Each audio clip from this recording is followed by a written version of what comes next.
ألف لام را، تلك آيات الكتاب المبين.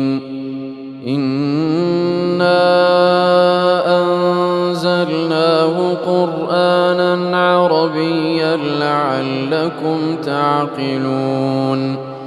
نحن نقص عليك أحسن القصص بما أوحينا إليك هذا القرآن وإن كنت من قبله لمن الغافلين.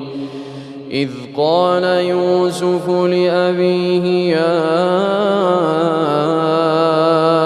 أبت إني رأيت 11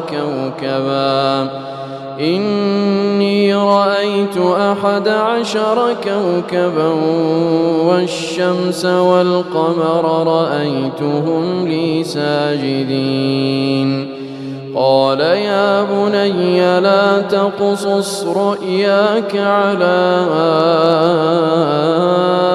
إخوتك فيكيدوا لك كيدا، إن الشيطان للإنسان عدو مبين.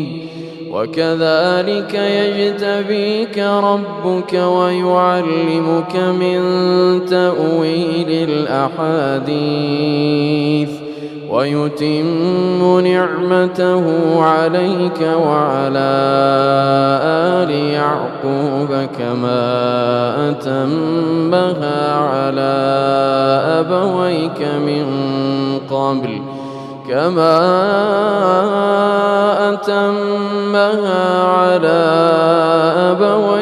من قبل إبراهيم وإسحاق، إن ربك عليم حكيم.